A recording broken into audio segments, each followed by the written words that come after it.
saya ingin mengkristalkan, saudara ya, eh, keyakinan, keyakinan percaya ini, yang merupakan keberanian percaya dari kebenaran yang seutuhnya,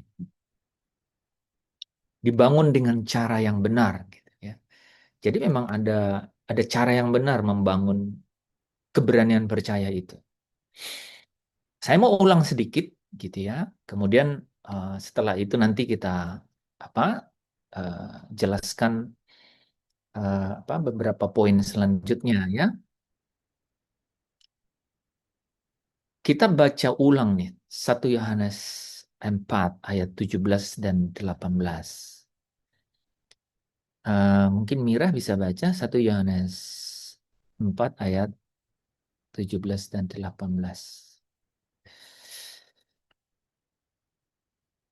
1 Yohanes 4 ayat 17 dan 18. Dalam hal inilah kasih Allah sempurna di dalam kita, yaitu kalau kita mempunyai keberanian percaya pada hari penghakiman, karena sama seperti Dia, kita juga ada di dalam dunia. Di dalam kasih tidak ada ketakutan, kasih yang sempurna melenyapkan ketakutan, sebab ketakutan mengandung hukuman, dan barang siapa takut, ia tidak sempurna di dalam kasih. Boleh lanjut satu ayat Yohanes pasal 8. Yohanes 8 ayat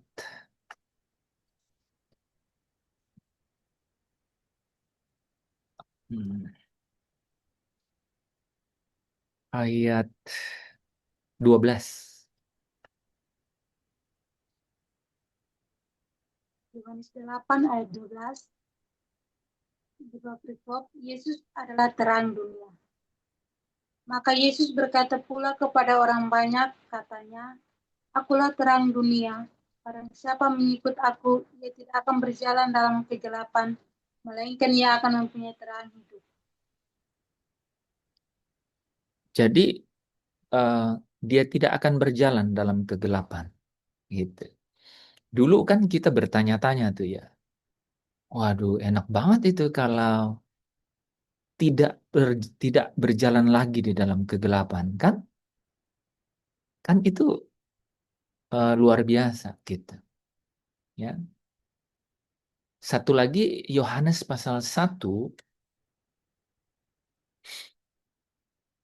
Yohanes pasal 1 ayat yang ke-4 dan 5.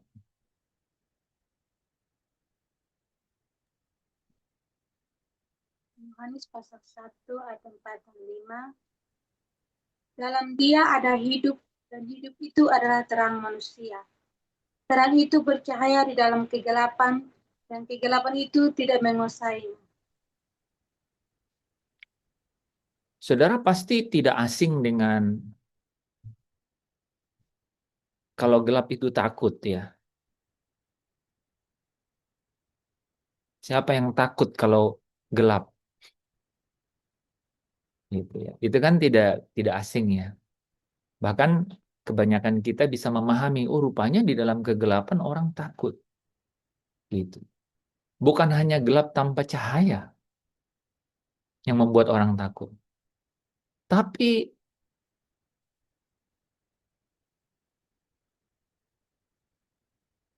jarak pandang yang terbatas ke depan itu juga membuat orang takut.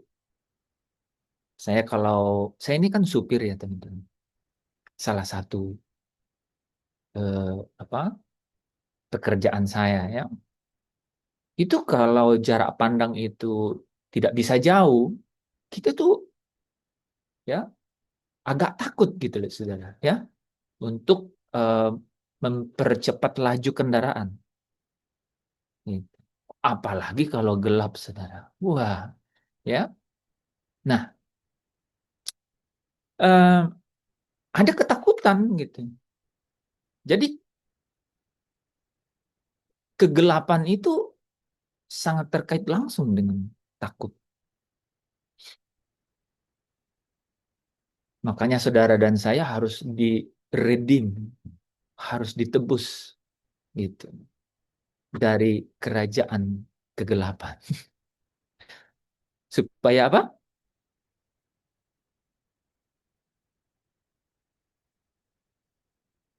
Tidak takut lagi, gitu kan? Jadi apa? Ditebus dari kegelapan supaya tidak takut lagi. Nah, makanya ini eh, konteks ini tuh penting sekali. Secara status, ya, secara status, karena secara status itu sudah selesai. Nah, itu kan menarik untuk apa? Sederhana, kan hanya menarik, sederhana untuk kita pahami. Gitu. Tetapi tidak hanya berhenti pada keadaan status kita, tapi juga di dalam pengalaman. Pengalaman. Pengalaman itu kaitannya dengan relasi, gitu. Relasi yang apa? Yang timbul, yang merupakan manifestasi atau akibat dari identitas, gitu. Akhirnya saudaranya dua-duanya dapat hidup di bumi ini dan hidup di dunia yang akan datang. Memang dua-duanya ini sudah disettle sebenarnya, sudah diselesaikan gitu. Ya. Dan saudara kalau mau tahu gitu ya, sesungguhnya nih, sesungguhnya itulah gulungan kitab tuh. Gulungan kitab yang dibahas di Wahyu pasal 5 yang ada di tangan Dia yang duduk di tahta gitu. Itu gulungan kitab itu. Nah, gulungan kitab ini dikatakan ditulis di sebelah luar dan dalamnya. Oh, udah nggak ada lagi yang kos. Bayangkan ya, saudara, kalau kitab biasanya di luarnya tuh sampul, ini di sebelah luar dan dalamnya, gitu. Dan dimeterai. Konon kabarnya, ceritanya, gitu ya. Dalam percakapan di Wahyu pasal 5 itu, tidak ada yang dapat membuka, baik di bumi maupun di surga. Gitu. Tapi tidak berhenti di situ ya. Ayat-ayat selanjutnya kemudian menjelaskan bahwa oh rupanya ada yang dapat membuka mitra itu. Dan saudara tahu di dalamnya itu tertulis semua mengenai kesudahan dunia ini. Gitu. Ya, perjalanan awal sampai kesudahan dunia ini. Nah, bagaimana seorang anak Allah ya di dalam uh, petualangannya gitu ya, di dalam pergumulannya dan perjuangannya di dunia ini itu sangat penting gitu. Supaya apa? Supaya damai sejahtera Allah itu dapat memerintah di dalam pikiran dan di dalam hati. Itu yang penting. Di dalam segala keadaan, ya, di dalam segala keadaan. Nah, jadi menarik sekali membaca 1 Yohanes 4 ayat 17-18 ini. Yang paling menarik di sini itu, saudara, adalah kasih yang sempurna itu melenyapkan ketakutan. Nah, kasih yang sempurna itu melenyapkan ketakutan. Saudara, kalau kasih yang sempurna ada di dalam saudara, maka yang terjadi adalah terang itu memancar. Ya, terang itu yang eh, dia dia yang adalah terang eh, eh, apa, terang manusia itu memancar gitu. Ya, dan kegelapan itu tidak dapat menguasainya. Sehingga apa? Sehingga apa? Kamu tidak perlu takut lagi, gitu. Nah, ini kan yang perlu kita secara ini loh ya, secara eh, detail itu tahu gitu, ya. Pengetahuan akan kebenaran itu membuat saya dan saudara itu dapat menikmati kelegaan, gitu. Di dalam segala keadaan, bukan hanya di bumi ini saja, tetapi di dunia yang akan datang. Itulah cara ya hidup sebagai anak-anak Allah. Nah, teman-teman kemarin kan kita sudah bahas, saya flash balik gitu ya, bahwa keberanian percaya kita di sini pertama adalah mengenai akhir daripada hari-hari ini, gitu ya. Namanya hari Tuhan. Nah, di hari Tuhan itu akan ada penghakiman. Nah, saudara akan memiliki keberanian percaya pada hari penghakiman. Kenapa saudara memiliki keberanian percaya gitu pada hari penghakiman? Nah, kita akan ulang ya beberapa poin gitu ya. Pertama dijelaskan di dalam Roma pasal 8 kan. Saudara tahu ya Roma pasal 8 uh, ayat yang pertama kemarin kita baca ya bahwa demikianlah tidak ada lagi penghukuman bagi orang yang ada di dalam Kristus ya. Kemudian ayat yang ke-33 kan sampai 34 kan. Siapakah yang akan menggugat orang-orang pilihan Allah? Ya, dia gitu ya. Kristus itu akan menjadi pembelanya. Ya, siapakah yang akan menggugat? Siapakah yang akan menghukum? Gitu ya. Kristus itu yang akan menjadi pembelanya.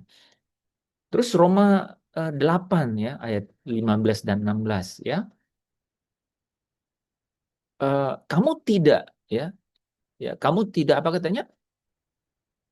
Menerima roh perbudakan gitu ya, yang membuat kamu menjadi takut lagi. Tidak menerima roh perbudakan menjadi takut lagi. Nah, sebenarnya mengenai takut terhadap roh-roh dunia ini itu sangat kecil sebenarnya porsinya. Karena masalahnya begini, itu sudah selesai. Itu masalahnya begitu tuh. Nih saudara menarik. Karena itu memang sudah selesai. Jadi gini ya, usir roh-roh kegelapan di dunia ini. Ada kan orang bilang usir setan, ya kan? Padahal banyak ya, gitu ya. Setan, diabolos, gitu ya. Iblis, apalah namanya ya, roh-roh jahat, gitu. Itu roh-roh jahat itu banyak, ya. Roh-roh teritorial itu roh jahat. Itu sebenarnya bukan demonstrasi eh, tindakan manusia, gitu. Bahkan nih ya, saya mau bilang ya, itu juga bukan karena karunia khusus loh, ya, gitu. Saudara bisa cek gitu ya di apa 1 Korintus pasal 12 dan 14 itu. Kan nggak ada karunia khusus gitu. Tetapi siapa yang bisa mengusir roh jahat? Ada yang bisa jawab? Orang percaya. Murid Kristus kan? Nah, ya, kepada murid-muridnya dia katakan, kamu akan mengusir mengusir setan, ya. Jadi dia akan takut dan takluk kepadamu gitu. Karena murid gitu. Apa yang bicara apa di situ? Identitas gitu. Jadi itu sebenarnya lebih sederhana dibanding apa? Dibanding ketakutan terhadap terhadap kehidupan gitu. Terhadap kehidupan di sini dan kehidupan di akhir nanti. Itu lebih besar gitu. Menguasai eh, menguasai pikiran gitu dan batin manusia. Sehingga apa? Sehingga itu perlu pengetahuan kebenaran karena kebenaran itu pasti memerdekakan orang gitu, ya. Jadi Roma 8 ayat 15-16 tadi apa katanya? Kamu tidak menerima roh perbudakan. Ya, tetapi apa? Kamu menerima roh yang menjadikan kamu anak Allah. Menarik loh. Ya. Jadi jadi kontrasnya itu begini, saudara perhatikan, saudara tuh perhatikan. Ini ini kalau kencang bunyi dalam hatimu tuh kayaknya bahkan dalam hal-hal sekecil apapun saya tadi ya di jalan tuh saya berpikir begini. Sebenarnya kemenangan-kemenangan di dalam hidup itu gak harus kemenangan besar kan? Setiap momen dalam hidup kita itu bisa jadi kemenangan gitu. Ya kan? Saudara percaya nggak itu? Setiap momen dalam hidup itu sebenarnya bisa jadi kemenangan dan saudara ketika saudara menikmati kemenangan-kemenangan itu di dalam setiap ya momen hidup saudara, di situ ya, di situ ada sorak-sorai kemenangan gitu, ya. Ketika kemenangan itu terjadi, ada sorak-sorainya gitu, ya. Ada pestanya loh kemenangan itu. Dan saudara, gini ya, Roh Kudus itu bekerja di dalam diri kita itu diasosiasikan atau dimetaforakan dengan kata aliran-aliran gitu. Aliran-aliran. Jadi kita merasa, saudara pernah nggak secara batin itu menikmati yang namanya eh, lega gitu. Menikmati yang namanya eh, kepuasan, kepuasan eh, kepuasan batin gitu. Kepuasan dahaga jiwa gitu. Itu yang dimaksud aliran-aliran air hidup gitu. Jadi memang dinamikanya itu ada. Nah, itu representasi yang secara real ada. Itu adalah apa, saudara? Itu adalah kemenangan-kemenangan. Kemenangan ini bicara mengenai apa? Terlepasnya belenggu-belenggu perbudakan gitu. Saudara ketika tidak dibelenggu oleh rasa ingin marah, padahal secara dunia ya, secara perhitungan saudara harusnya marah gitu ya. Saudara tidak marah, saudara menang. Ya. Kemenangan itu itu berarti saudara sedang sebenarnya apa?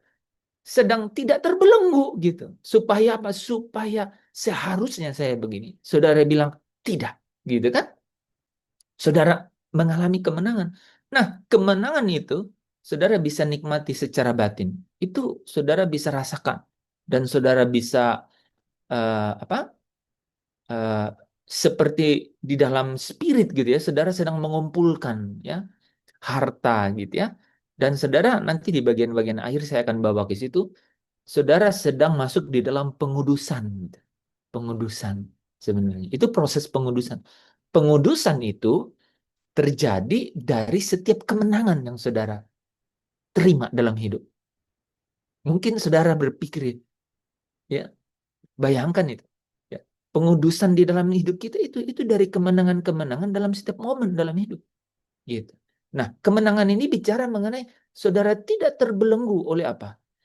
Oleh apa? Oleh hitung-hitungan saudara. Gitu. Oleh standar umum gitu. Harusnya begini gitu ya. Biasanya begini, tapi saudara tidak terbelenggu oleh itu dan melawan itu. Gitu. Ya, secara Roma pasal 7 katakan saudara tidak mengikuti keinginannya. Gitu. Saudara tidak mengikuti. Itu jadi kemenangan dan kemenangan ini itu yang menjadi apa? Menjadi eh, eh, eh,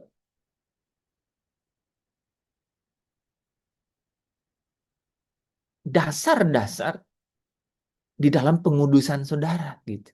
Di dalam pengudusan, ya. Nah, jadi keberanian percaya kita nih saudara ya. Keberanian percaya kita itu karena kita eh, diberikan roh gitu ya. eh, yang menjadikan kita itu anak gitu. Ini secara langsung loh ditulis tuh saudara. Ya. Jadi kamu diberikan roh yang menjadikan kamu anak. Ya. Kenapa kamu disebut anak Allah? Kan gitu. Kan ada pertanyaan beberapa saat yang lalu. Kenapa kamu disebut anak Allah? Gitu.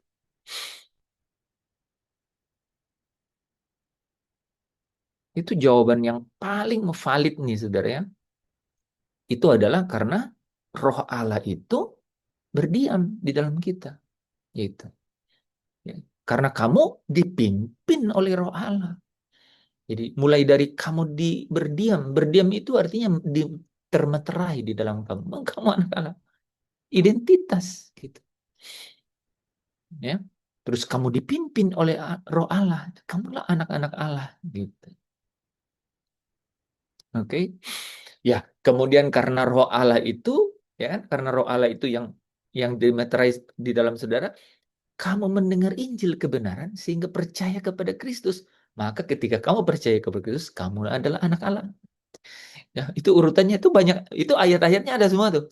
Ya. Kamu jadi anak Allah karena apa? Karena keiman kamu di dalam Kristus. Tapi bagaimana saudara punya iman di dalam Kristus? Gimana? Efesus 1 ayat 4 ya. Ya, karena kamu telah mendengar Injil kebenaran, ya. Sorry, ayat 13 ya. Ayat 13. Kamu telah mendengar Injil kebenaran, ya. Sehingga sehingga Roh Kudus itu dimeteraikan. Kamu percaya, gitu, ya. Itu saya jelasin aja, tapi yang paling menarik di situ, saudara, adalah kamu menerima Roh yang menjadikan kamu anak, gitu, ya. Oke. Nah, keberanian percaya karena kamu sebagai apa? Karena apa? Karena Kristus telah menyelesaikan segala sesuatu sehingga kamu memiliki apa? Identitas, ya. Yang kedua adalah karena kamu jadi anak. Jadi ada relasi, gitu. Ada hubungan yang terbangun, ya. Nah, saudara, sebagai ini nih, saudara. Sebagai kebenaran yang hidupnya tuh ada, saudara. Ya, kalau saudara perhatikan 1 Yohanes 4 ayat 17 tadi itu, ada kata-kata sama seperti dia. Ya, orang kadang-kadang ngelewatin itu dan mungkin memang padahal itu kata kunci di situ. Ya, di ayat 17 itu ada kalimat karena sama seperti dia. Saudara perhatiin nggak itu? Apa yang dimaksud karena sama seperti dia? Kan gini, katanya apa? Kalau kita mempunyai keberanian percaya pada hari penghakiman, ya. Jadi karena kasih Allah itu sempurna dalam kita, yaitu kalau apa? Yaitu kalau kita memiliki keberanian percaya pada hari penghakiman. Karena sama seperti dia, kita juga ada di dalam dunia ini. Itu dijelaskan di Yohanes 17. Coba kita baca, ya. Yohanes pasal 17. Jadi sama seperti dia, sama seperti Kristus. Jadi kasih yang sempurna itu juga didemonstrasikan itu, ya, ya, oleh Kristus sendiri yang dikasihi oleh Bapaknya, gitu. Dan ini menjadi menarik, sudah menjadi menarik karena itu eh, itu apa itu merupakan pengharapannya Kristus, gitu. Ya, kita baca Yohanes 17. Jadi sama seperti dia Kristus ini karena dia adalah anak tunggal Allah, gitu. Dia adalah yang sulung, gitu. Di antara banyak saudara. Saudara-saudaranya ini adalah anak-anak Allah. Ini ya kita bahas sebentar, ya. Karena ini buat saya menarik nih, ya. Ayat yang ke-21 sampai 23.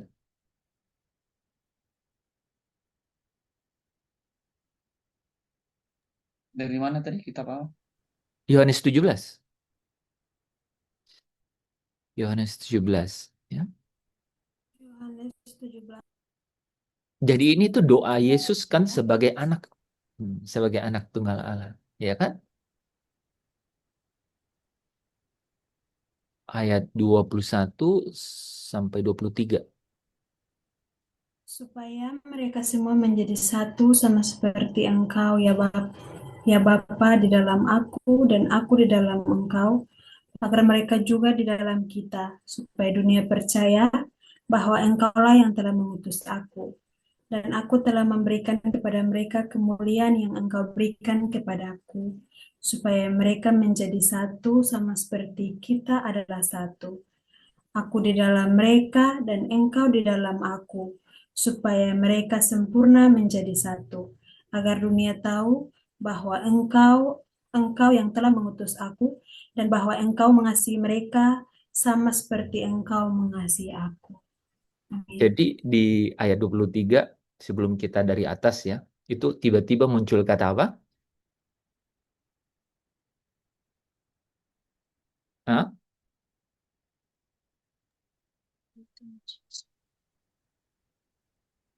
Aku di dalam mereka dan engkau di dalam aku supaya mereka sempurna menjadi satu. Agar dunia tahu bahwa engkau yang telah mengutus aku dan bahwa apa? Engkau mengasihi mereka sama seperti engkau mengasihi aku. Waktu kita ngomong kasih Allah yang sempurna, itu nggak bisa langsung ke kita. Saya ulang nih. Saya ulang, saudara. ketika ngomong kasih yang Allah yang sempurna kan, sedangkan keberanian percaya kita karena kan kasih Allah sempurna. Itu nggak pernah dapat, nggak pernah bisa, nggak pernah nyampe. Makanya ya, makanya itu loh, itu menarik ya. Ya, kecuali dan hanya jika itu benar-benar seperti polanya seperti ya, ayat 21 sampai 23 Yohanes 17 sih gitu. Ya. Engkau mengasihi mereka sama seperti engkau mengasihi aku. Itu polanya begitu, ya. Nah, di sini kalau saudara perhatiin ya, di bagian ini nih, supaya mereka menjadi satu sama seperti kita adalah satu. Jadi ada hubungan, ada relasi sama seperti dia, Kristus. Kristus yang bagaimana? Ya, sama seperti kita adalah satu, ya, supaya mereka menjadi satu. Ini ayat ini kalau saudara ulang-ulang itu jadi ini kayak konsep tiga tiga ini, tiga elemen juga ya. Tiga elemen seperti seperti Tritunggal gitu ya. Jadi ada Bapa, ada anak tunggalnya, dan ada anak-anak Bapa. Itu. Ini ya. Jadi sama seperti kita adalah satu kata Yesus, ya, dia ngomong kepada Bapaknya, seperti Bapa dan anak-anak tunggalnya satu, supaya mereka juga menjadi satu. Nah, yang kedua di ayat 22-nya itu, kemuliaan yang kau berikan kepadaku telah kuberikan kepada mereka. Ya. Kemuliaan yang telah engkau berikan kepadaku telah kuberikan kepada mereka. Jadi kemuliaan yang tadinya berkurang, yang kemudian hilang gitu ya, itu kemudian terpancar, ya, tercermin kembali gitu. Karena apa? Karena anak tunggalnya ini adalah cahaya kemuliaan Bapa gitu. Tetapi ketika orang mendengar Injil gitu ya, yaitu kebenaran itu, maka roh Allah maka dia percaya kepada Kristus gitu. Nah, Kristus ini Kristus ini itu adalah apa? Pengharapan akan kemuliaan itu gitu. Sehingga apa? Setiap orang yang menjadi murid Kristus itu dia akan mencerminkan kemuliaan itu. Dia sudah berikan kemuliaan itu.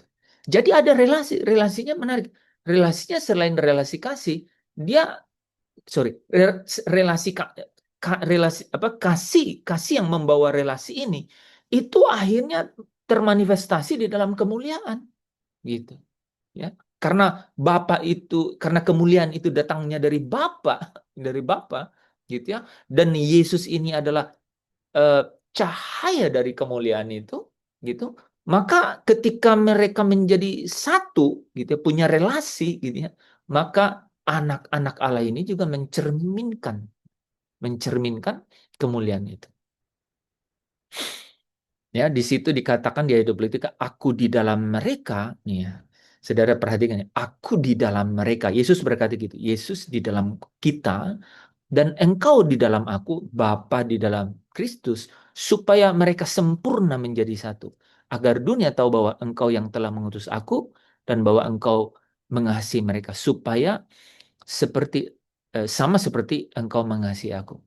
Ada kalimat yang menarik di situ ya.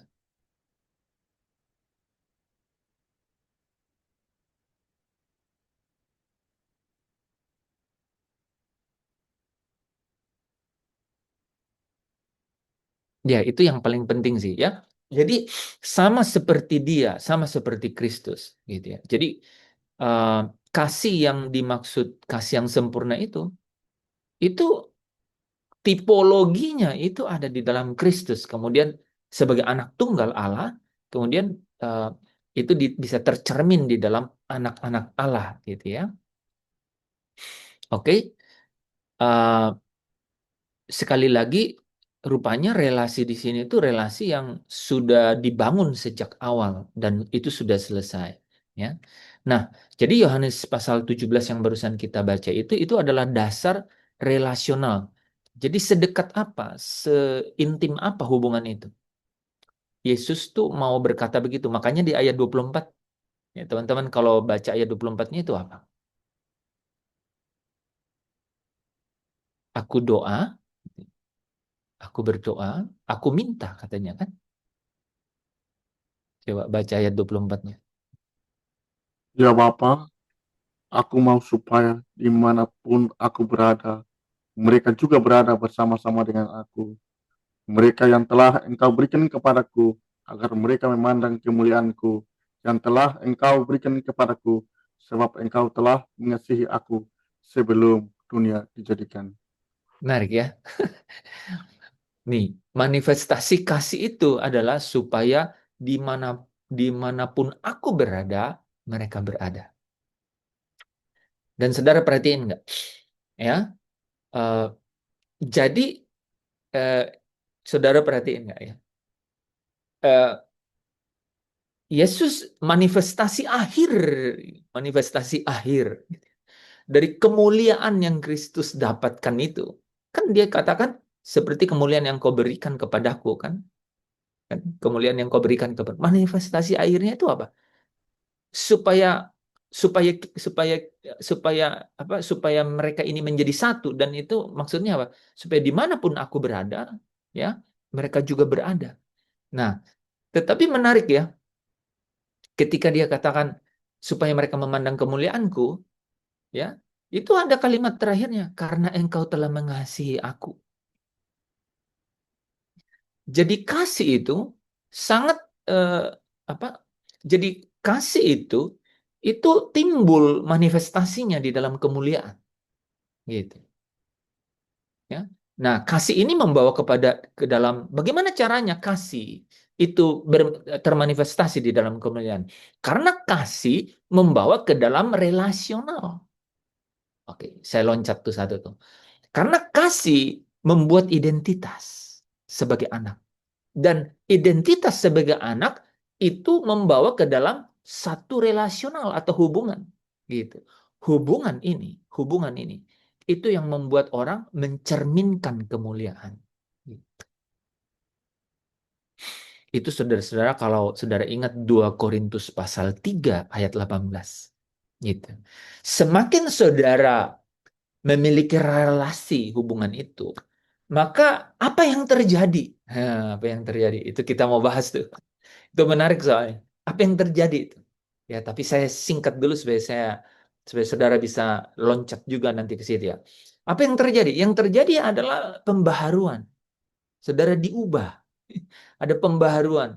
Ya, ada metamorfo, gitu. Ada pembaharuan, ada transformasi. Untuk apa? Untuk menjadi serupa dengan apa? Serupa dengan yang sulung, yaitu anak tunggalnya, yaitu Kristus, gitu. Nah, ini dalam apa? Dalam apa? Pembaruan perubahannya apa? Dalam kemuliaan yang semakin besar. Gitu. Menarik ya? Gitu. Kasih itu kasih itu membuat dasar identitas, gitu. Dan identitas ini kemudian mengakibatkan satu hubungan, relasi, gitu, Bapa dan anak. Wah, tadi Yohanes 17 itu ya, itu komplit sekali hubungan itu, gitu ya. Seperti engkau mengasihi aku mengasihi mereka. Aku telah memberikan kemuliaanmu itu kepada mereka, gitu kan. Dan diakhiri dengan aku apa katanya? Em, aku mau, kan, di mana aku berada, mereka juga berada, dan ya, ya, dan saling mengasihi, enggak, dan memandang kemuliaanku. Menarik sekali itu. Ya, kemuliaan engkau telah berikan kepadaku karena engkau telah mengasihi aku. Gitu. Saudara ulang-ulang itu, saudara akan terjebak di dalamnya. Tetapi jebakan kebenaran itu tidak membelenggu, tapi memerdekakan. Iya, oke. Ya. Saudara pernah nggak terjebak kebenaran? Saya tuh sering, saudara, ya, dan bisa habis 2-3 jam itu karena terjebak kebenaran. Ya. Semak, eh, apa yang saudara sering nikmati? Inilah ya, kita ambil contoh es krim. Senang es krim kan? Senang es krim. Kadang-kadang sampai itu, ya, kan biasanya ada pegangannya tuh kayunya, sampai kayunya juga masih bisa sampai rasa kayu. Ya, gitu. Saking terjebak dalam kenikmatan es krim, gitu. Saya belum pernah lihat tiba-tiba itu orang udah gigit-gigit Tapi ada itu dikit-dikit kayunya. Kasih satu lagi. Kalau saya yang jualan es krim itu saya kasih satu lagi. Maaf Bapak mungkin tambah lagi. Nah, terjebak dalam kebenaran. Itu itu, itu sama saudara. Itu tadi itu daging kan yang pingin makan, makan. Tapi rupanya batin itu juga perlu makan. Nah, saudara tahu nggak? Ada yang menarik. Kalau mau makan es krim, saudara perlu beli toh, perlu beli. Ada usaha, ya, ada usaha. Supaya saudara bisa makan tuh kebenaran, itu harus usaha. Nah, memang usahanya itu eh, gini loh. Ini yang saya juga mau bahas.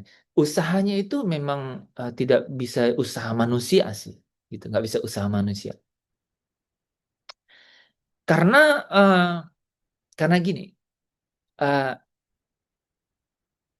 karena manusia itu sudah kehilangan gitu hal-hal yang ilahi untuk mencari yang ilahi.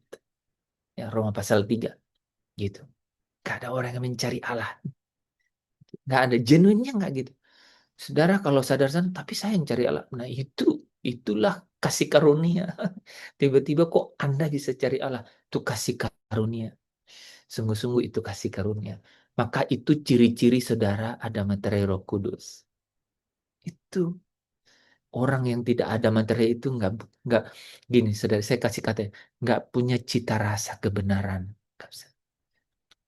Nggak punya tuh keinginan untuk nyicip kebenaran tuh nggak ada. Makanya saudara kadang-kadang gregetan ya sama orang, ya, ya udah didatangi gitu ya, dengan cara yang sebaik mungkin ajarin kebenaran ya. Kadang-kadang bukan cuman kebenaran, yang ya, bawa lauk juga, bawa nasinya juga, bawa yang mentah, bawa yang udah masak, tetap nggak masuk tuh kebenaran. Nah, itu saudara.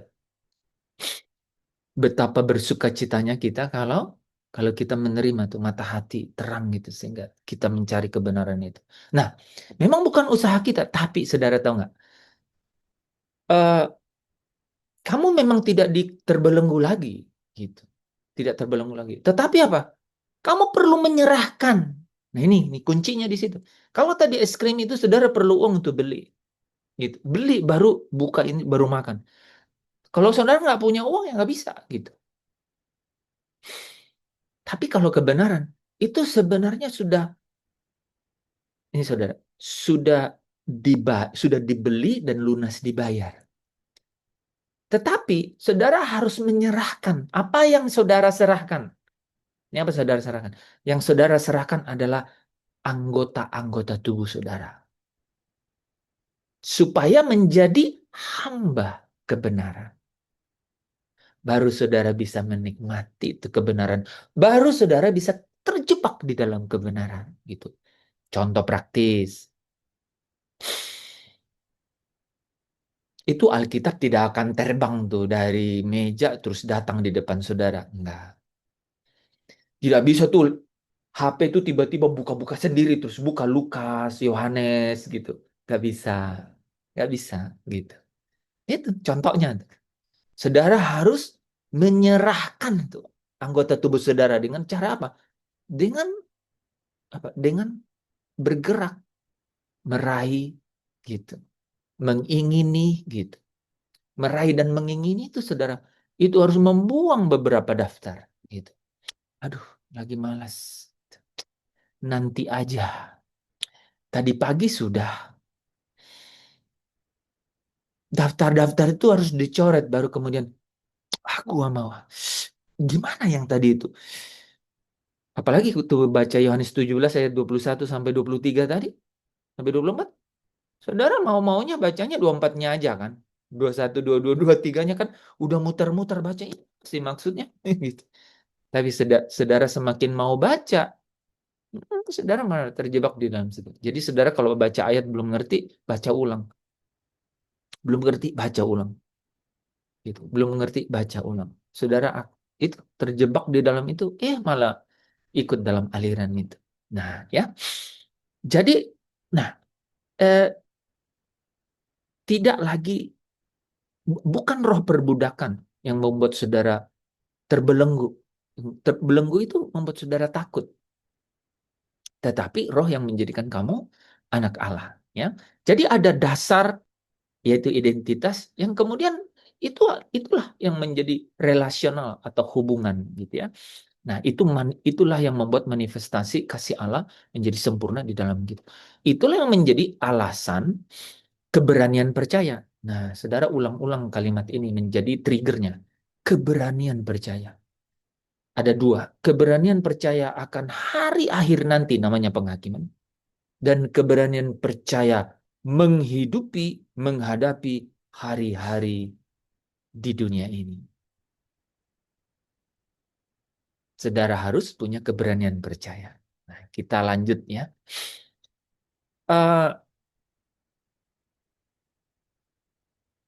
Ini tidak nih. Jadi identitas ini dan relasional sebagai anak ini itu tidak serta-merta membuat saya dan saudara itu kemudian jadi seperti Allah gitu. Tidak berbuat dosa lagi gitu. Atau tidak perlu berjuang untuk hidup kudus gitu. Atau kemudian tidak ada penderitaan gitu, atau tidak ada masalah. Bukan gitu. Ini adalah identitas secara hukum. Ini tuh identitas secara hukum. Sebelum kita lanjut nih teman-teman, saya ingin simpulkan di situ. Nah, identitas secara hukum itu artinya apa? Saya dan saudara harusnya menerima hukuman gitu karena dosa. Tetapi apa? Tetapi dia itu dibuat menjadi dosa sehingga dia menerima hukuman itu. Saya punya beberapa ayat ya sebagai kesimpulan di poin pertama itu. Saudara bisa ikutin ya. Saya mau tunjukin di layar ya. Roma pasal 8 ayat yang ketiga ya.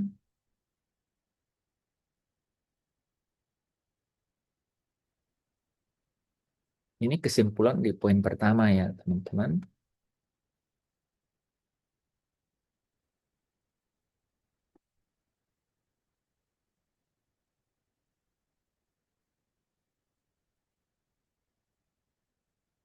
Oke.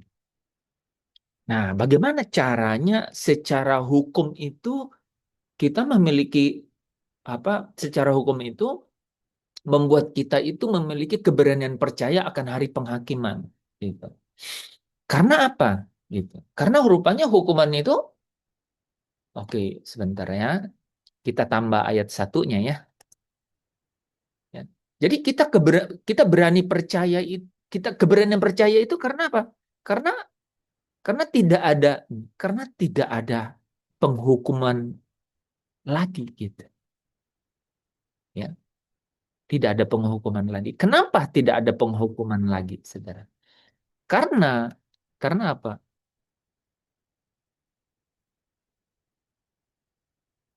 Karena Allah itu telah menjatuhkan hukuman atas dosa itu di dalam daging. Ya kan? Gitu. Nah, saudara, daging yang seperti apa ini?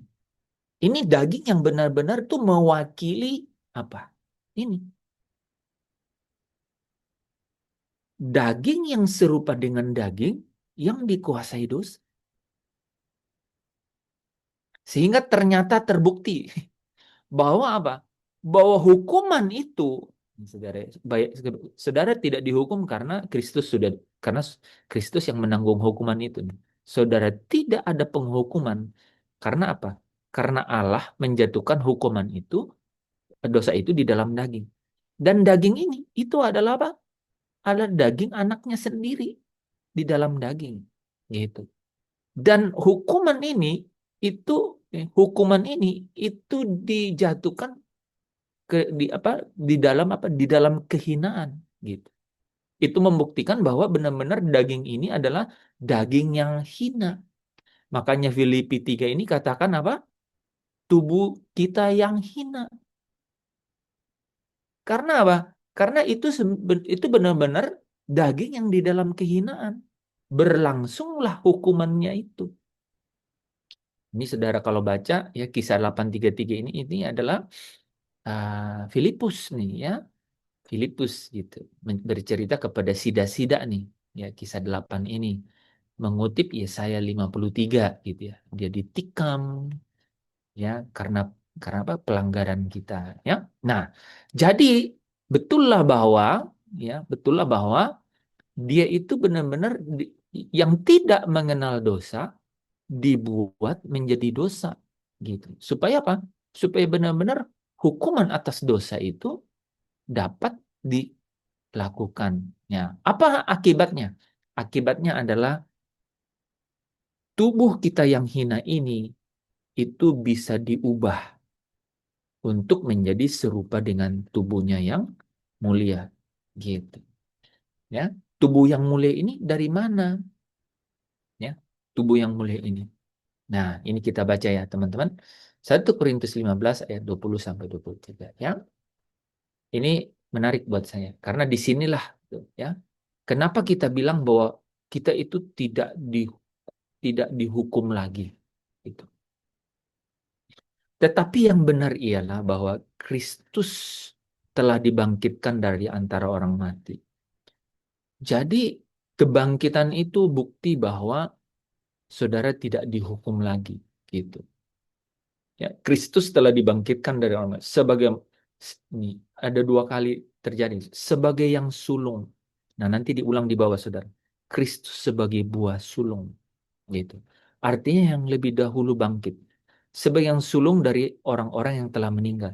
Sebab sama seperti maut karena satu orang manusia, demikian juga kebangkitan orang mati datang karena satu orang manusia. Ya, ini yang dimaksud adalah manusia Kristus Yesus, ya.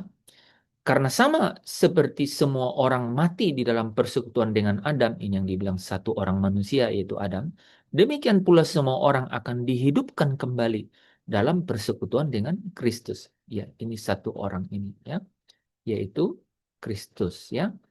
Nah, tetapi tiap-tiap orang menurut urutannya.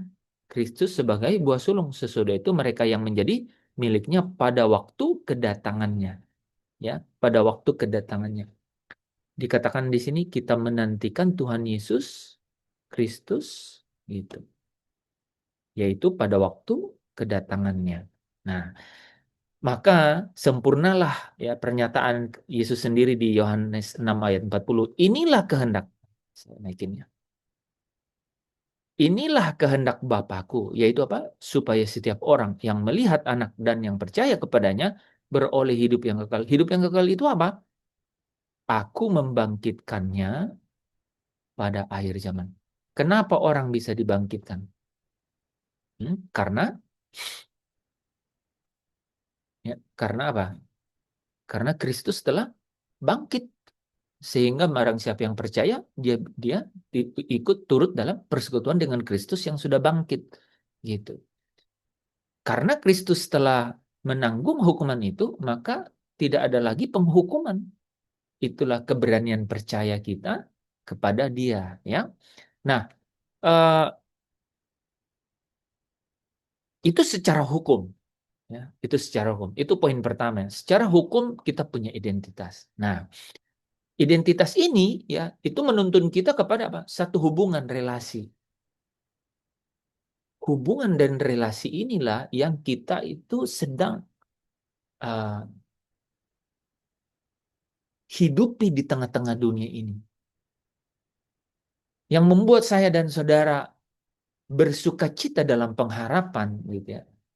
Atau bersukacita senantiasa itu adalah karena apa? Karena pengharapan itu. Karena pengharapan itu.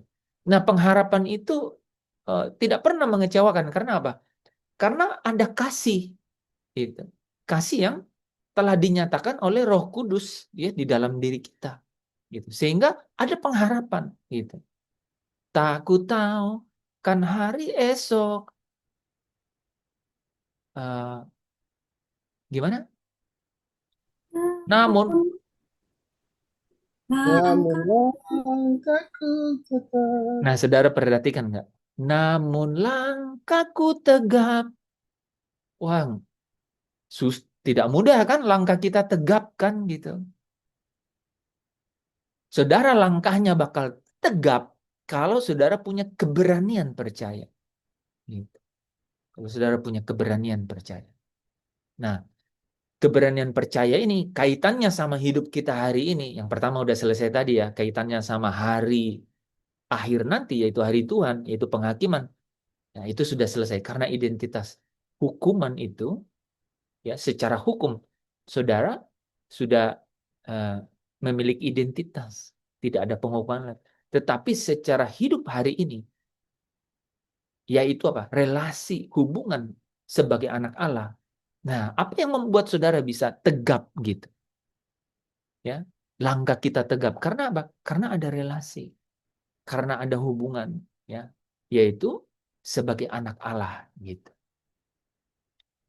Uh, Makanya yang ada bait yang bilang tak ku tahu kan hari esok, mungkin langit kan gelap, tapi dia yang berkasihan.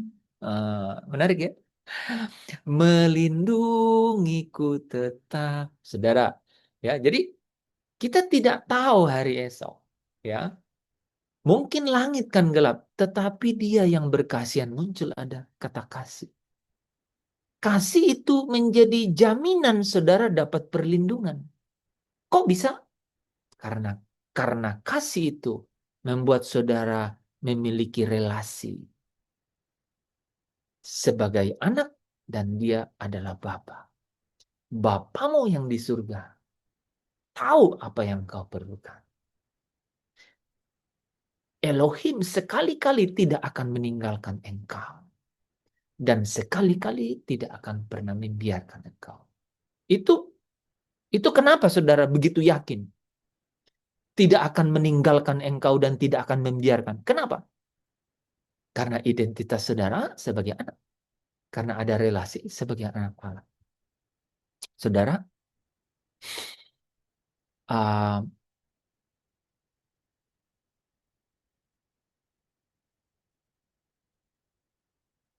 kekudusan itu di dalam hidup kita, itu mengalir dari relasi itu. Saudara, uh, saudara menghidupi hidup ini di dunia ini, gitu. Masuk di dalam kekudusan itu tidak mungkin dan tidak dapat kecuali apa? Kecuali mengalir dari relasi itu, gitu. Jadi kekudusan itu uh, akan mengalir dari karena relasi sebagai anak Allah itu. Uh, jadi ada relasi dulu, saudara, baru saudara dan saya itu bisa secara tulus untuk memiliki pembaharuan hidup. Ada relasi dulu, saudara memiliki kekuatan atau kuasa untuk memiliki pembaharuan hidup. Ada motivasi yang muncul gitu untuk memiliki pembaharuan hidup, ya, untuk dapat hidup kudus. Karena apa? Karena mengalir dari apa? Dari relasi itu, ya. Ada motivasi karena relasi itu, gitu. Itu menarik, saudara, ya. Saya akan masuk di dalam satu contoh nih ya dalam hidup kita sehari-hari. Di dalam pergumulan dan perjuangan kita sehari-hari melawan dosa. Melawan dosa. Ini praktis gitu. Karena uh, karena uh, hidup kudus itu tidak mungkin kalau saudara dan saya tidak mengerti bagaimana hidup tidak dikuasai dosa. Gitu. Nih, saya tanya nih. Apakah karena kita punya identitas atau punya relasi, yaitu sebagai anak Allah, kita tidak berdosa lagi?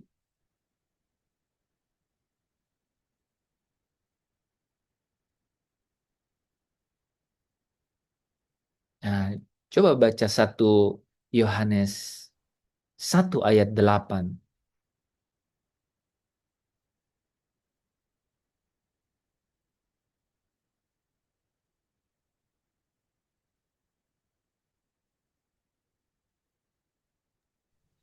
1 Yohanes 1 ayat yang ke-8. Namun perintah baru yang juga kutuliskan kepada kamu telah ternyata benar di dalam Dia dan di dalam kamu, sebab kegelapan sedang lenyap dan terang yang benar telah bercahaya. 1 Yohanes 1 ayat 8. 1 Yohanes 1 ayat 8. 1 Yohanes 1 ayat 8, jika kita berkata bahwa kita tidak berdosa, maka kita menipu diri kita sendiri dan kebenaran tidak ada di dalam kita. Jadi kalau ada orang bilang tidak berdosa, kamu bilang kau tukang tipu. Gitu ya. Yandri, coba baca ayat 10-nya. Versi lain. Jika kita berkata bahwa kita tidak ada berbuat dosa, maka kita membuat dia menjadi pendusta dan firman-Nya tidak ada di dalam kita. Kau tambahin, kau tukang tipu dan buat Tuhan menjadi pendusta. Itu. Menarik loh. Ya, menarik, saudara. Ya. Nah, terus apa dong posisi dosa? Nah, coba saya memilih beberapa ayat ya, saudara ya.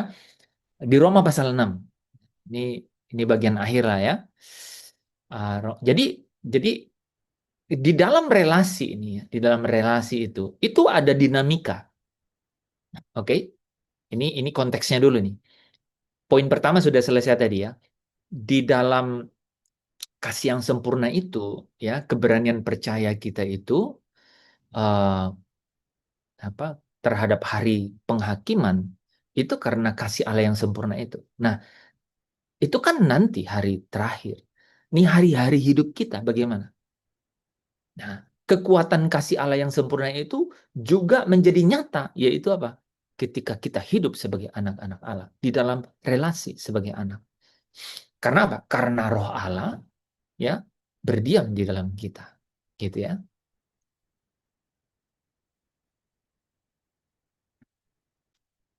Tetapi itu tidak berarti saudara dan saya tidak berbuat dosa lagi. Karena kalau begitu, engkau tukang tipu dan kau anggap dia pendusta. Yang paling menarik di situ apa? Kalimat terakhir di ayat 10. Kebenaran tidak ada di dalam kamu. Menarik ya. Nah, kebenaran yang seperti apa? Oke, Roma pasal 6. Gimana dinamika dosa itu? Saudara perlu kulitin ini, ya. Nah, sebelum kita mulai, ada yang saya mau saksikan sesuatu yang menarik, saudara. Saudara tahu ya kalau anak umur 16-17 tahun kan masa puber kan, pubertas ya, masa akil balik ya. Ada hormon-hormon yang kemudian cowok nih ya, hormon-hormon yang kemudian berkembang kan gitu ya. Sehingga pasti tertrigger dengan hal-hal yang tidak kudus atau najis gitu ya. Pornografi misalnya. Pornografi misalnya. Padahal anaknya tuh rajin loh baca Alkitab. Bahkan senang dengan kayak Paulus. Di dalam batinku aku suka hukum Allah. Seperti itu suasananya, saudara. Ini ngomong judulnya dinamika dosa. Dinamika dosa. Kok bisa seperti apa dinamika dosa di dalam relasi? Kasih Allah sempurna muncul relasi. Kamu anak, ada relasi. Dosa di mana? Ya, dinamikanya. Jadi saya ambil satu contoh.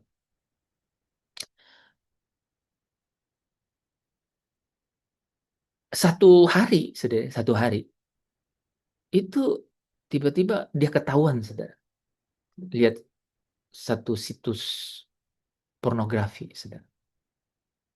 Singkat cerita, kita ngobrol gitu. Tapi yang menarik, saudara, anaknya langsung ngaku, saudara.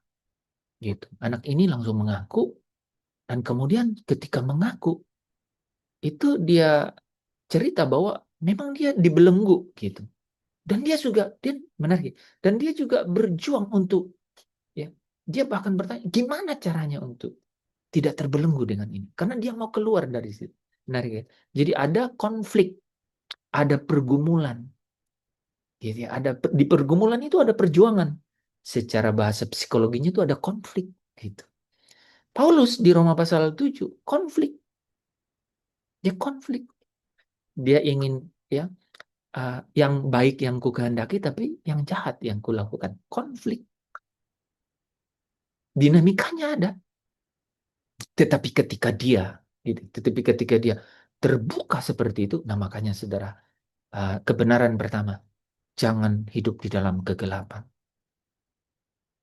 Pertama itu membuat kau takut, yang kedua adalah membuat engkau terbelenggu semakin dalam, gitu, semakin terikat, gitu.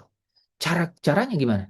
Engkau harus buka, gitu, buka, gitu, buka dosa itu, buka apa? Keluar dari kegelapan itu, buka dosa itu, gitu. Telanjangi dosa itu.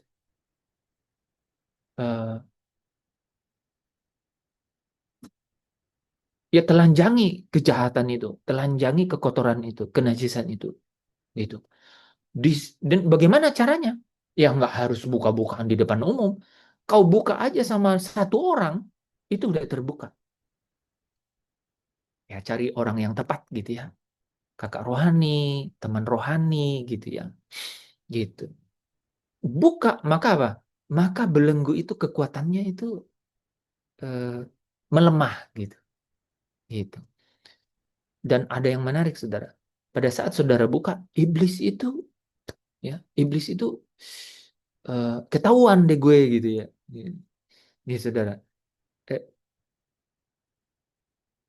itu seperti saudara mulai mulai melawan dia gitu. Mulai melawan dia. Ketika saudara buka itu. Saudara tahu nggak? Saudara buka itu butuh keberanian. Nih. Kalau tidak berarti saudara di dalam belenggu ketakutan gitu. Itu peperangannya di situ. Peperangannya di situ. Saudara buka itu artinya saudara keluar dari ketakutan itu dan masuk ke dalam arena keberanian. Itu yang dijelaskan tadi di Roma 8 ayat 15 itu. Bukan roh perbudakan yang membuat engkau takut. Saudara tahu nggak takut yang pertama? Bukan takut sama sesuatu yang di luar. Takut. Karena kenikmatan itu tidak ada lagi. Nikmat makanan, nikmat melihat, nikmat daging, gitu. Ini, saudara takut kehilangan. Jadi takut pertama itu yang paling dominan itu saudara adalah takut kehilangan, gitu. Ya, kehilangan rasa nikmat mata, nikmat daging, gitu. Ya, ini, ya. Saudara lawan itu keluar ke arena keberanian, gitu. Saudara dari kegelapan, saudara sudah masuk ke dalam arena melihat terang, gitu. Dinamikanya ada di situ. Jadi anaknya tiba-tiba, wah, lega, saudara. Lega. Ini saudara hari ini kalau kita ngomong sesuatu yang berbau gitu, wah, dia langsung pertama angkat tangan. Tidak lagi, gitu. Jadi dia secara aktif melawan. Dia secara aktif melawan. Yang menarik, saudara, adalah ketika saudara secara aktif melawan, di situ seperti deklarasi sudah ada. Seperti kemenangan di area itu sudah dideklarasikan. Saudara bisa uji. Itu terjadi. Nggak tahu ya, apakah punya kuantitas juga itu mungkin ada, tapi yang menarik adalah kok intimidasi terhadap hal itu tuh bisa hilang gitu. Nah, mari kita lihat apa kata firman Tuhan ya. Kebenaran itu tidak ada di dalam kamu katanya. Nah, kebenaran yang mana nih gitu ya. Roma pasal 6 saya munculkan di layar ya. Roma pasal 6. Saya ini sudah pilih beberapa ayat yang relevan ya. Nah, dari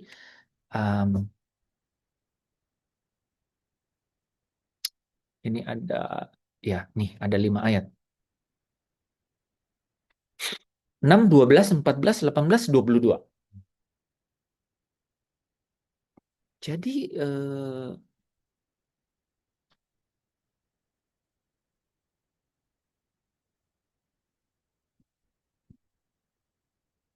Jadi gini, eh, kasih yang sempurna itu membawa kita ke dalam satu relasi, yaitu hubungan. Aku, aku anak Allah, ya, dan dia adalah Bapakku gitu. Ini penting. Kenapa? Karena saudara akan memiliki keberanian percaya melewati hari-hari hidup. Ya, walau tak saudara tahu akan hari esok, gitu. Uh, Mungkin langit akan gelap, tapi aku percaya Dia kan akan kasihnya, ya, gitu. Karena apa? Karena saudara hidupi itu yang namanya relasi itu. Bagaimana supaya dinamika ini terus saudara jaga sementara ada dosa, gitu. Nah, bagaimana caranya? Hiduplah di dalam pengudusan yang terus-menerus. Pengudusan bukan, ya, pengudusan bukan supaya saudara menjadi anak. Ingat itu.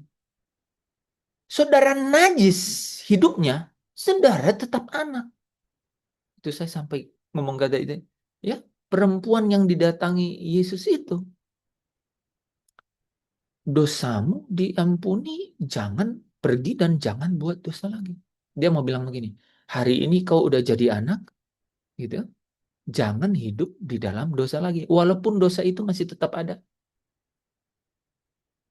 Jadi pengudusan dirimu, gitu ya. Sebelum situ ya, menjaga hidup di dalam relasi dengan Dia sebagai Bapa kita. Itu karena apa? Karena dia telah menjadikan kita anak, dan itu berarti dia membawa kita pada satu tempat, satu posisi, yaitu apa? Satu posisi berstatus kudus sebagai anak Allah. Gitu. Jadi udah ada posisi dulu. Nah, ini ayatnya Yandri nih, saya tahu. Kolose 1 ayat 22 ya kalau nggak salah, 21.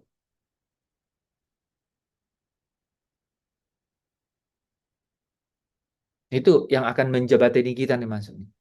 Jadi ketika kita kasih Allah yang sempurna itu membawa kita ke dalam relasi dengan Dia, itu status kita, identitas, status kekudusan kita itu berubah.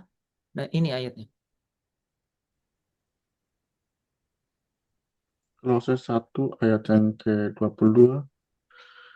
Sekarang diperdamaikannya di dalam tubuh jasmani Kristus oleh kematiannya untuk menempatkan kamu kudus dan tak bercela, tak bercacat di hadapannya. Ya, gitu. Jadi karena diperdamaikannya di dalam Kristus, maka kita itu ditempatkan kudus, gitu. Ya, gitu. Jadi kekudusan itu bukan karena saya dan saudara cari, gitu. Ya. Tetapi karena apa? Karena diperdamaikannya, maka kamu ditempatkan kudus, gitu. Saya dan saudara nggak bisa cari itu ditempatkan kudus itu, nggak bisa, gitu. Karena apa? Karena kesalehan saya dan saudara itu kain kotor, gitu. Nah, saudara tahu nggak? Itu yang dibayar dengan darah yang mahal. Sehingga ada perjanjian yang baru yang dimeteraikan dengan darah. Gitu. Itu yang iblis paling takuti. Gitu. Ya, dalam dua hal. Secara status kerajaan, nah itu makanya saudara bisa bilang, itu sebabnya kenapa saudara bisa lawan iblis. Yang kedua, saudara bisa tidak terintimidasi hidupnya ketika hidup di dalam dunia ini, di dalam pergumulanmu melawan dosa, di dalam perjuanganmu melawan dosa, di dalam konflik batinmu untuk menang dari keinginan-keinginan yang mengintimidasi itu kebenaran yang ada di dalam akal budimu itu. Gitu. Ya. Karena apa? Jadi karena apa? Karena Allah telah menempatkan engkau kudus, gitu, di hadapannya. Jadi saudara, yang menarik adalah kekudusan itu mengalir dari identitas sebagai anak Allah, gitu. Nah, saya kasih sedikit ilustrasi gitu ya, saudara ya. Eh, kita itu eh, tidak taat kepada orang tua supaya dijadikan anak gitu. Tapi karena kita anak, maka kita taat gitu. Siapa di antara kita ini yang tidak paham bahwa semakin kita itu taat, menjaga hubungan dengan orang tua, ya semakin sayang orang tua itu kepada kita kan? Gitu. Bukan sebaliknya gitu. Itu yang sebagai analogi bahwa eh, eh, kekudusan kita itu ya, ketaatan kita itu karena apa? Karena kita ini adalah anak gitu. Saudara bisa bayangkan kalau sebaliknya. Kita ingin kita ingin supaya diangkat jadi anak sama seseorang. Bayangkan tuh. Misalnya orang tua udah nggak ada gitu. Ini menarik gitu. Saya bisa bayangkan saudara. Kita ingin supaya dianggap anak sama seseorang. Ini kan ngomong relasi nih. Ya, mungkin levelnya belum anak lah. Pernah nggak saudara dibilang orang, ini anak saya nih. Pernah nggak? Padahal bukan secara biologis orang tua saudara. Ini anak saya nih. Wah, bayangkan nggak saudara? Saudara menjaga gerak-gerik gitu, jaga. Yang menghantui saudara apa? Ketakutan. Karena berjuang untuk dianggap sebagai anak. Yang menghantui itu adalah ketakutan. Jangan sampai salah gerak sedikit. Waduh, beda sekali nih. Ke orang tua saudara yang memang apapun perilaku saudara, saudara memang dilahirkan oleh dia. Itu perbedaannya tuh saudara. Nah, kita di dalam Kristus, karena diperdamaikan oleh Kristus dengan Allah, kita memiliki status anak. Dari sanalah mengalir ketaatan kita untuk hidup kudus itu. Nah, itu harus menjadi atmosfer, suasana batin. Itu harus menjadi pengetahuan kebenaran kita. Gitu. Itu yang kita pakai untuk memahami bagaimana dinamika dosa itu. Mari kita Mas. Ya, saya kasih prolog itu dulu. Ya. Nah, Roma pasal 6 di 5 ayat ini, saudara, itu bagus menceritakannya. Mulai ayat yang ke-6. Karena kita tahu, nah, kita tahu pengetahuan akan kebenaran.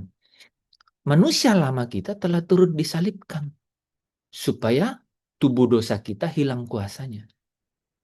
Jadi agar apa? Jangan kita menghambakan diri lagi kepada dosa. Jadi kata kuncinya jangan jadi hamba. Karena kalau hamba apa? Pasti takut. Kalau saudara takut, kasih Allah tidak sempurna dalam saudara. Oke? Nih, ya. Jadi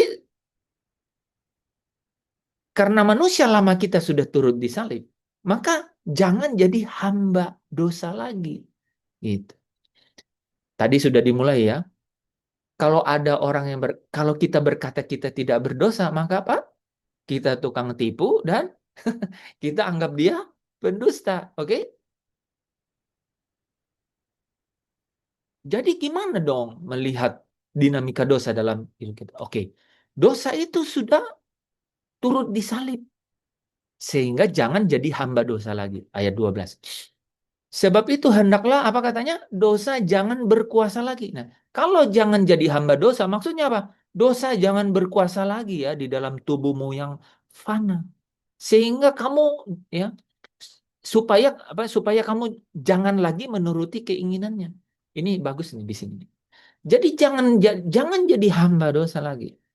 Buktikan bahwa kau tidak hamba dosa lagi. Caranya gimana? Tidak berkuasa lagi atasmu. Artinya apa? Kau tidak turuti keinginannya. Saya stop dulu di situ. Itu penting banget, saudara ya. Bukti bahwa dosamu sudah turut disalib bersama Kristus disalib, itu kamu tidak jadi hamba dosa lagi. Buktinya apa? Kau Buktinya apa? Dosa tidak berkuasa lagi atasmu. Buktinya apa? Engkau tidak turuti keinginannya. Wah, kata terakhir ya. Jadi kalau dikatakan dosa tidak punya kuasa lagi, engkau tidak turuti keinginannya. Saya bilang tadi kemenangan-kemenangan dalam hidup ya, sebagai anak. Itu kita bisa buktikan, saudara. Apa kemenangan itu? Ketika saudara tidak ikuti keinginannya. Keinginan mata, keinginan daging gitu.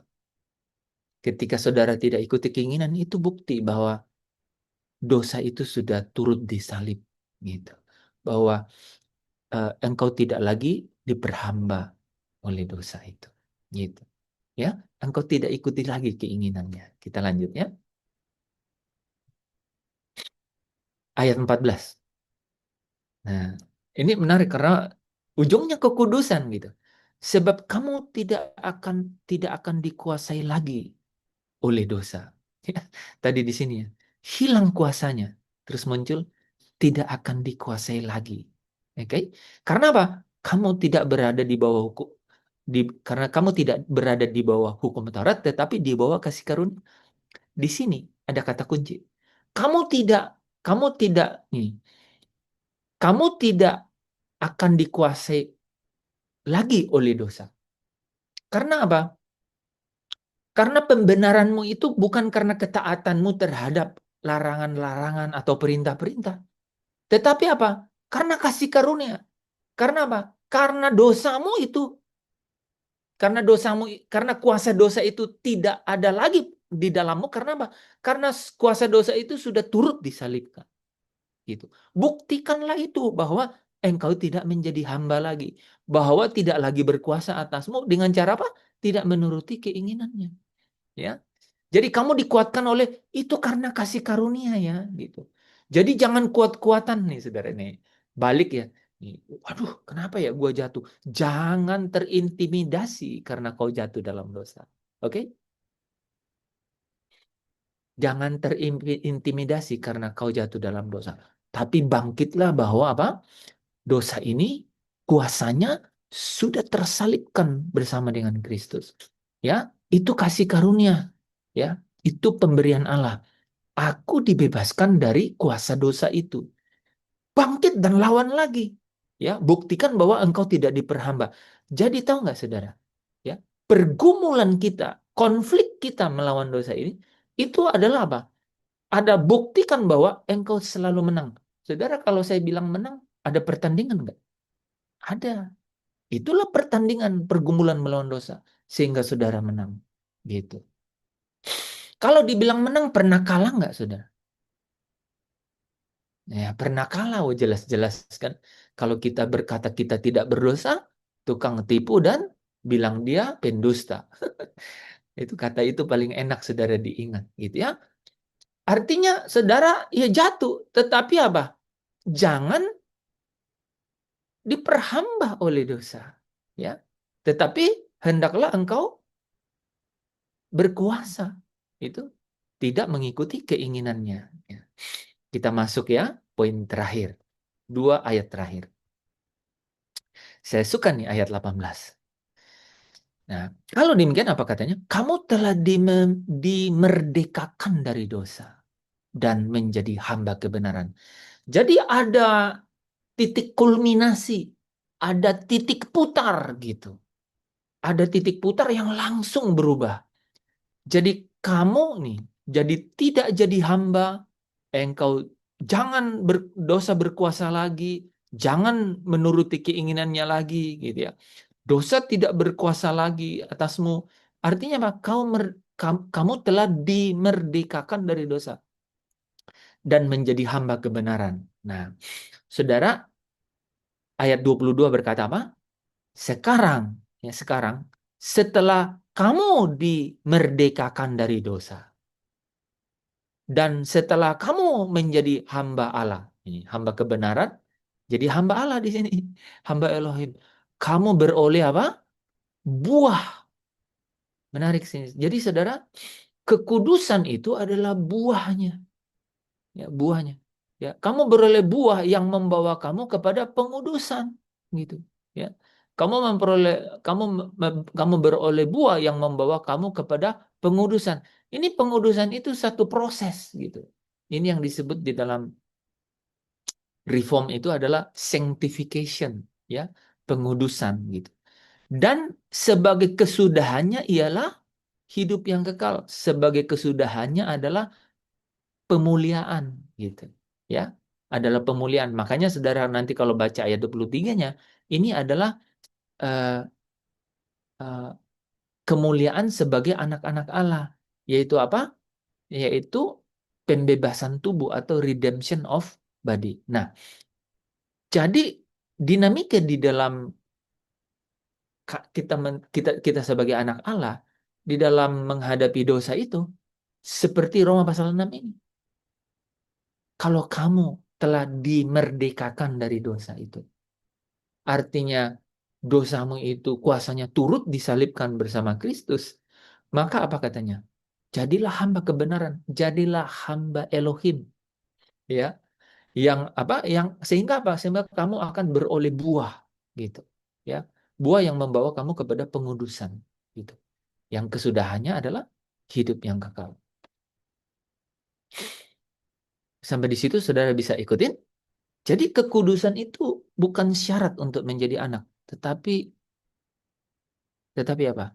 Tetapi buah dari identitas sebagai anak, gitu.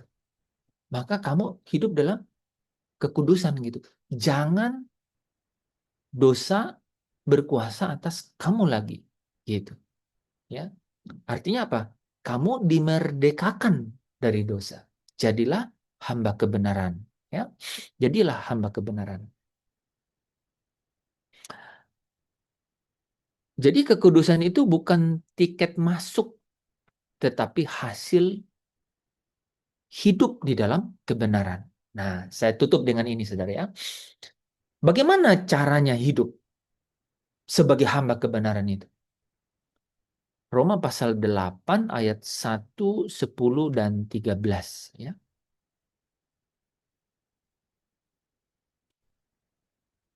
Oke, saya sudah siapkan. Ya. Nah, jadi ayat 10, kita loncat ayat 10 ya. Ayat satunya kan tidak ada penghukuman. Gitu. Tetapi jika Kristus ada di dalam kamu, maka tubuh memang mati karena dosa. Itu muncul kan? Ini dinamika real nih. Tubuh memang mati karena dosa, tapi apa katanya? Roh adalah kehidupan oleh karena kebenaran. Jadi, jadilah hamba kebenaran. Karena apa? Karena roh adalah kehidupan oleh kebenaran. Kalau kamu hidup menjadi hamba kebenaran, maka roh itu adalah kehidupan, gitu. Ya. Ayat 13, sebab jika kamu hidup menurut daging, kamu akan mati. Tetapi jika oleh roh kamu mematikan perbuatan-perbuatan tubuhmu, kamu akan hidup. Kamu akan menikmati hidup, gitu, sebagai anak-anak Allah, ya. Nah, kalau kekudusan dijadikan syarat penerimaan, maka hidup Kristen itu akan didorong oleh ketakutan. Gitu. Tadi itu ya, kamu dimerdekakan dari dosa, kamu tidak hidup di bawah hukum Taurat, tetapi hidup di bawah kasih karunia, ya. Jadi hidup Kristen itu bagaimana, saudara?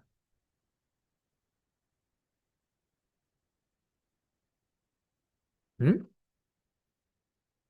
Menurut Yohanes apa? Takut.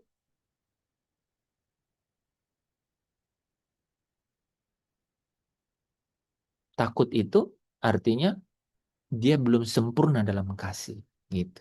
Ya, takut itu, ya, dia hidup taat, dia hidup kudus karena takut. Nah, itu artinya kasih itu belum sempurna di dalam dia, gitu. Ya, tetapi sebaliknya, ya, kalau kasih Allah itu sempurna di dalam dia, maka relasi itu, ya, eh, relasi itu membuat dia hidup di dalam kebenaran. Nah, kebenarannya berkata dosa tidak berkuasa lagi di dalam dia, tetapi sebagai responnya dia harus hidup di dalam kebenaran. Dia harus hidup menjadi hamba kebenaran, ya. Nah, jadi itu yang membuat dia beroleh buah yang membawa dia kepada pengudusannya, gitu. Jadi kekudusan yang sejati itu lahir dari relasi, gitu ya. Keyakinan bahwa kita ini sudah diterima sebagai anak Bapa di surga. Sehingga apa? Sehingga saudara terus akan hidup dalam terang, gitu. Tidak mau hidup di dalam kegelapan. Saudara mau selalu hidup di dalam, nggak mau terbelenggu oleh keinginan, gitu. Nah, makanya saudara, apa yang menjadi sesuatu yang saudara saudara tutup-tutupin di dalam hidup. Saudara tutupin, gitu. Selalu saudara yang tahu sendiri. Itu saudara expose, saudara buka. Karena kalau itu tidak diterangi oleh kebenaran, itu menjadi tempat tuh, ya, di mana kuasa dosa tadi itu memperhamba saudara, gitu. Saudara buka, makanya nih, ini saudara bayangkan ya, dengan teknologi sekarang, gitu ya, punya smartphone, punya handphone, gitu. Banyak yang saudara bisa sembunyikan, dan itu tempat gelap, itu kegelapan, itu tempat gelap, gitu. Nah, itu saudara expose, saudara jangan saudara buka supaya caranya saudara buka, ya, supaya saudara tidak terbelenggu di situ.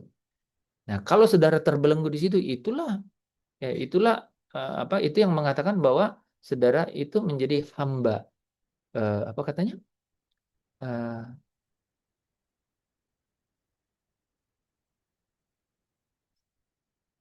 Roma pasal 6 itu bilang hamba,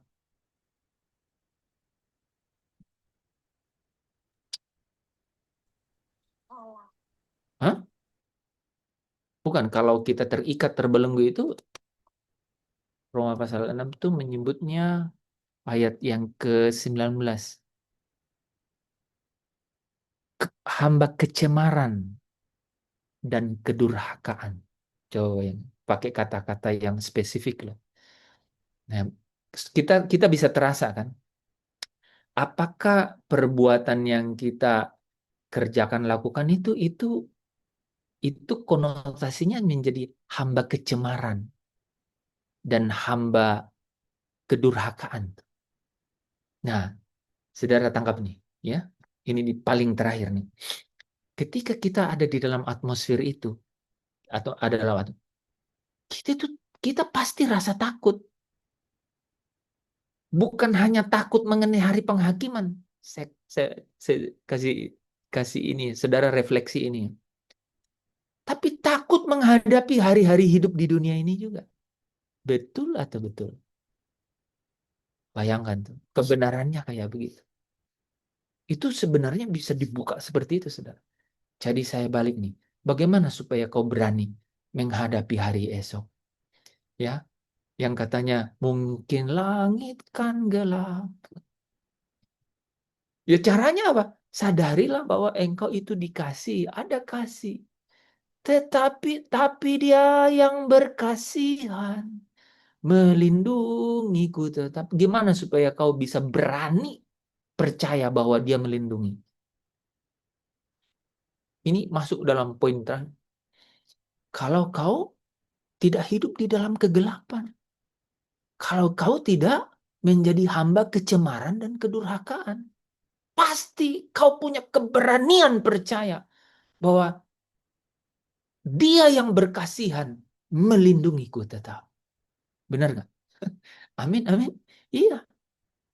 Saudara, saya kasih trik terakhir. Kalau saudara mulai merasa takut, jangan.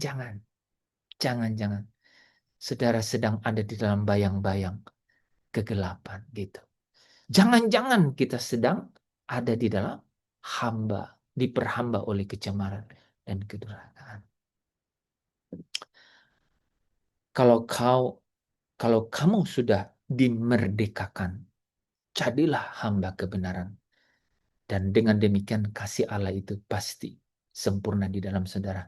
Saudara pasti ya tidak akan hidup di dalam ketakutan, ya, melainkan keberanian percaya akan hari esok, bahwa ada Dia yang berkasihan yang akan melindungi aku tetap. Amin.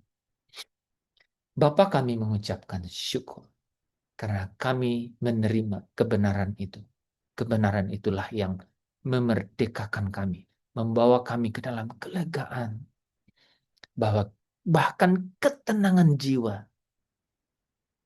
Dan itu janji firman-Mu yang iya dan amin di dalam hidup kami.